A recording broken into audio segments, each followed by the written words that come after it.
안녕하세요. 트렌드버드입니다. 영상 시작에 앞서 멤버십을 가입해준 루카스님, 나느냐 모스베이비님, 온유대학교님, 범뚜님, 종민리님, 정스님, 문석현님, 감사합니다. 오늘은 최근에 터진 두 가지 뉴스를 엮어서 아이렌이 왜 지금 프리미엄을 받아야 하는 회사인지 말씀드릴게요. 하나는 AI 스타트업 풀사이드와 코어위브의 파트너십이 깨진 이야기이고, 다른 하나는 블룸버그가 심층 취재한 미국 데이터 센터 건설에 숨겨진 병목 이야기예요. 이 두 가지를 같이 보면 아이렌의 가치가 왜 2026년 하반기부터 본격적으로 드러날 수밖에 없는지가 선명해져요. 먼저 풀사이드 이야기부터 할게요. 풀사이드라는 AI 스타트업이 있는데요. 2023년에 창업한 회사로 AI 코딩 자동화 소프트웨어를 개발하면서 동시에 텍사스에 대형 데이터 센터를 짓겠다고 했어요. 비전은 거대했어요. 퍼미안 분지 위에 최대 10기가와트까지 확장 가능한 부지를 확보하고 2.5기가와트 규모의 태양광과 풍력 발전까지 계획했거든요. 2025년 10월에는 코어위브와 파트너십을 맺었어요. 코어위브가 앵커 테넌트로 들어와서 1단계로 250메가와트를 15년 임대 계약하고 500메가와트까지 확장하는 구조였고요. 프로젝트 이름도 호라이즌이라고 붙였어요. 거기에 엔비디아까지 최대 10억 달러 투자를 포함한 20억 달러 펀딩 라운드가 진행 중이었어요. 그런데 이 프로젝트가 통째로 무너졌어요. 파이낸셜 타임스가 사안에 정통한 5명의 관계자를 인용해서 보도한 내용을 보면 풀사이드가 코어위브의 일정에 맞춰 첫 번째 칩 클러스터를 구축하지 못했어요. 코어위브가 원하는 타임라인에 데이터 센터를 세우지 못한 게 직접적인 원인이었던 거예요. 코어위브 대변인은 양사가 각자의 전략적 일정상 이유로 다른 길을 선택했다고 했는데, 외교적인 표현이지만 본질은 명확해요. 일정을 못 맞추니까 파트너십이 깨진 거예요. 여기서 끝이 아니에요. 엔비디아 주도의 20억 달러 펀딩 라운드도 무산됐는데, 투자자들이 풀사이드가 기존 경쟁사 수준으로 AI 모델을 훈련할 수 있다는 점을 납득하지 못했다고 해요. 소프트웨어 역량마저 인정받지 못한 거예요. 그래서 풀사이드가 구글 등 다른 클라우드 사업자에게 접근해서 400메가와트 규모의 계약을 따려고 했는데요. 원래 이 기가와트 프로젝트가 400메가와트로 대폭 축소된 것만 봐도 협상력이 얼마나 약해졌는지 알 수 있잖아요. 그런데 FT에 따르면 구글도 이미 논의를 중단했다고 해요. 이 사례가 왜 중요하냐면요. 10기가와트 잠재력의 부지에 2.5기가와트 재생에너지 계획, 코어위브라는 앵커 테넌트의 엔비디아의 투자까지. 비전은 완벽했어요. 그런데 정작 첫 번째 칩 클러스터 하나를 제때 세우지 못했어요. 토지와 전력을 확보하는 것과 실제 데이터 센터를 운영하는 것 사이의 간극이 얼마나 큰지를 적나라하게 보여주는 거예요. 아이렌 CC 오 켄트 드레이퍼가 제프리스 컨퍼런스에서 한 말이 떠올라요. 400개가 넘는 너클라우드가 있는데 아이렌이 뭐가 다르냐는 질문에 켄트가 한 답이 이거였거든요. 대부분의 너클라우드는 제3자 코로케이션에 의존하는데, 그러면 데이터 센터 납기를 통제할 수 없다고요. 장비 하나의 일정이 바뀌면 전체 건설 프로세스가 밀리고, 제3자 이 PC 업체는 그때마다 비용과 공기 증가를 클레임한다고 했어요. 풀사이드가 정확히 이 함정에 빠진 거예요. 부지는 있었지만 실제로 데이터 센터를 짓는 능력이 없었던 거죠. 그리고 코어위브의 반응도 시사적이에요. 일정을 못 맞추니까 바로 끊었잖아요. 이건 지금 AI 컴퓨트 시장에서 시간의 가치가 극도로 높다는 걸 보여줘요. 하이퍼스케일러든 대형 AI 기업이든 GPU 용량이 6개월에서 12개월 안에 필요한데, 파트너가 일정을 못 맞추면 기다려주지 않고 곧바로 대안을 찾아요. 아이렌 어닝콜에서 경영진이 반복적으로 강조한 게 뭐였죠? 타임 투 데이터 센터, 예요. 수요는 제약이 아니다. 진짜 제약은 데이터 센터를 얼마나 빨리 지을 수 있느냐다. 이 말의 무게가 풀사이드 사례를 보면 확 와닿아요. 그런데 여기서 한 발 더 들어가 볼게요. 풀사이드처럼 데이터 센터를 직접 지을 능력이 없는 스타트업의 실패가 단순히 하나의 에피소드가 아니라 구조적인 문제라는 걸 보여주는 기사가 나왔어요. 블룸버그가 4월 1일에 낸 심층 기사인데요. 제목부터 충격적이에요. 미국의 AI 건설이 중국산 전기 부품에 달려 있다는 내용이거든요. 우리가 AI 인프라를 얘기할 때 보통 GPU 숫자, 기가와트급 전력, 하이퍼스케일러 캐벡스에 집중하잖아요. 그런데 블룸버그가 파고든 건 훨씬 더 눈에 안 띄는 부분이에요. 변압기, 배전반, 리튬이온 배터리 같은 전기 인프라 부품이요. 이게 뭔지 간단히 설명드리면요. 변압기는 고압 전력망에서 전기를 끌어와서 데이터 센터의 작은 컴퓨터, 칩에 공급할 수 있도록 전압을 낮춰주는 장비이고, 배전반은 그 전기를 데이터 센터 전체에 안전하게 분배하는 거예요. 그리고 리튬이온 배터리는 AI가 대규모 연산을 할 때 생기는 전력 스파이크를 완충해서 장비 수명을 보호하는 역할을 하고요. 중요한 건 이 장비들이 데이터 센터 총 비용에서 차지하는 비중이 10%도 안 된다는 거예요. 그런데 이것 없이는 데이터 센터 자체를 가동할 수가 없어요. 비용은 작은데 없으면 아무것도 못하는 거죠. 그래서 지금 어떤 상황이 벌어지고 있냐면요. 블룸버그가 인용한 사이트라인 클라이밋 분석에 따르면 2026년에 미국에서 총 12기가와트에 달하는 데이터 센터가 가동될 예정인데 실제로 건설 중인 건 그중 3분의 1에 불과하대요. 올해 계획된 미국 데이터 센터의 거의 절반이 지연되거나 취소될 것으로 전망된다고요.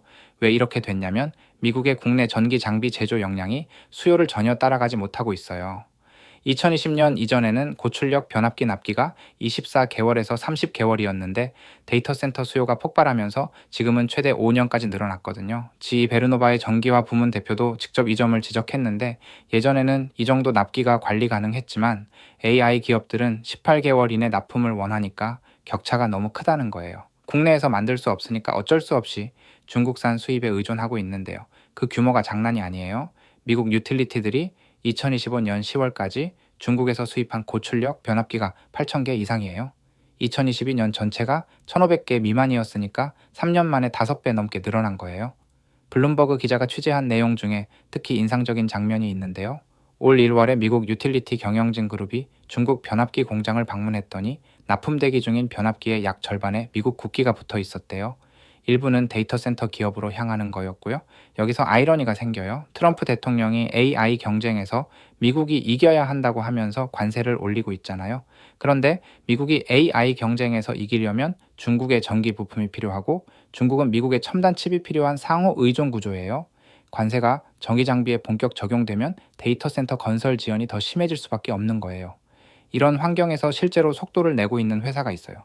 크루소라는 회사가 스타게이트 데이터 센터를 짓고 있는데 이 회사가 계약을 딴 이유가 바로 속도를 약속했기 때문이에요. 착공 후 1년 이내에 일부를 가동하겠다고 했고 그걸 달성한 비결이 전기 장비를 조기에 대량 발주하면서 수출 장벽이 세워지기 전에 물량을 선제적으로 확보한 거예요. 거기에 폐쇄된 발전소의 중고 변압기를 리퍼비시까지 했고 급기야 자체 배전반을 제조해서 다른 데이터 센터 기업에 판매까지 하고 있어요. 크루소의 에너지 인프라 담당자가 한 말이 이 상황을 잘 요약하는데요. 공급망의 한 부분이라도 지연되면 전체 프로젝트가 납품 불가능해진다고 했어요. 자, 이제 진짜 중요한 질문으로 넘어갈게요. 크루소는 이렇게 하고 있는데 그러면 아이렌은 어떻게 하고 있을까요? 답부터 말씀드리면 아이렌은 이 문제를 이미 수년 전부터 준비하고 있었어요. 켄트 드레이퍼가 제프리스 컨퍼런스에서 업계 전반의 장납기 품목 현황을 직접 숫자로 말했는데요. 고압 차단기가 2년에서 3년, 고압 변압기가 2년, 백업 발전기가 규모에 따라 최대 24개월, 냉각 설비 중 칠러가 18개월로 늘어나고 있다고 했어요. 그런데 켄트가 바로 이어서 한 말이 핵심이에요. 아이렌은 이런 장납기 장비 주문을 수개월 전에, 일부는 수년 전에 이미 넣었다고요. 장납기 장비가 프로젝트의 병목이 되지 않도록 항상 선제적으로 관리하고 있다는 거예요. 물론 선제 발주를 해도 납기 변동은 불가피하게 발생하잖아요. 여기서 아이렌의 두 번째 차별점이 나오는데요. 아이렌이 자체 종합건설사, GC 역할을 직접 한다는 거예요. 외부 EPC 계약자를 쓰면 장비 하나의 납기가 바뀔 때마다 비용과 일정 증가를 클레임하는데 아이렌은 즉시 다른 공정으로 전환하고 건설 스케줄을 빠르게 재조정할 수 있다고 했어요. 이건 아까 블룸버그 기사에서 크루소이가 보여준 전략과 구조적으로 동일한 접근이에요. 선제 발주하고 자체적으로 해결하고 공급망 리스크를 내재화해서 관리하는 방식이죠. 그런데 아이렌은 여기서 한 발 더 나가 있어요. 스위트워터 1.4기가와트 사이트 이야기인데요. 켄트가 이 부분을 아주 구체적으로 말했어요. 고압 전기 장비가 이미 전부 지중해 설치 완료됐고 유틸리티 변전소와 아이렌 자체 벌크 파워 변전소 모두 사실상 완공 상태라고요. 다음 달이면 그리드에 연결돼요. 이게 왜 엄청난 건지 한번 생각해 보세요. 블룸버그 기사에 따르면 지금 고압 변압기 납기가 최대 5년이에요. 업계 전체가 변압기를 못 구해서 데이터 센터를 못 짓고 있는 상황에서 아이렌은 1.4기가와트짜리 변전소를 이미 완공시킨 거잖아요. 이 차이가 어마어마해요.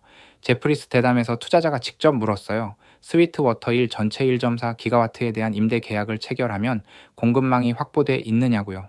켄트는 전체 사이트에 대한 감사를 완료한 건 아니지만 수년에 걸친 건설인 만큼 연간 수백 메가와트의 순행식 데이터 센터를 건설할 수 있도록 장납기 조달을 항상 핵심 초점으로 두고 있다고 답했어요. 자, 오늘 이야기를 정리해 볼게요. 오늘 세 가지를 같이 봤잖아요. 풀사이드는 10기가와트 부지를 확보하고도 첫 번째 칩 클러스터 하나를 제때 못 세워서 코어 위브에게 버림받았고요. 블룸버그 취재에 따르면 올해 계획된 미국 데이터 센터의 거의 절반이 변압기, 배전반, 배터리 같은 정의, 인프라 부품 부족 때문에 지연되거나 취소될 전망이에요. 그리고 이 병목은 단기간에 풀리지 않아요. 이 베르노바가 53억 달러의 변압기 회사를 인수하고 지멘스 에너지가 10억 달러를 투자한다고 발표했지만 신규 제조 라인이 양산에 이르려면 2년에서 3년이 더 걸리거든요. 그 효과가 나오려면 최소 2028년 이후예요. 그 말은 뭐냐면 2026년에서 2027년이 전기 장비 병목이 가장 극심해지는 시기가 된다는 거예요. 다른 곳은 변압기를 기다리느라 못 짓고 있는데 아이렌은 수년 전부터 선제 발주한 장비로 이미 짓고 있어요. 스위트워터 1.4 기가와트 변전소는 완공됐고요. 이게 바로 아이렌의 수직 통합과 선제 조달이 만들어내는 시간적 해자예요. 아이렌 경영진이 딜을 서두르지 않는 이유도 여기에 있어요. 시간이 지날수록 업계의 장비 부족이 심해지면 아이렌처럼 실제로 데이터 센터를 지을 수 있는 회사의 희소성은 올라가고 협상 레버리지도 자연스럽게 강해지거든요. 그리고 저는 이 프리미엄이 올여름부터 숫자로 드러나기 시작할 거라고 봐요. 마이크로소프트 계약 페이지 1 매출이 찍히면서 실행력이 증명되는 시점과 업계 전체의 건설 지연이 본격적으로 심화되는 시점이 겹쳐요. 그 교차점이 바로 2026년 하반기예요. 결국 AI 인프라 시장에서 승자는 가장 큰 비전을 가진 회사가 아니라 가장 빠르게 실행할 수 있는 회사예요. 그리고 실행의 핵심은 화려한 발표가 아니라 몇 년 전에 조용히 주문해둔 변압기와 차단기에 있어요. 오늘 영상 유익하셨다면 구독과 좋아요 부탁드리고요. 다음 영상에서 또 뵙겠습니다. 감사합니다.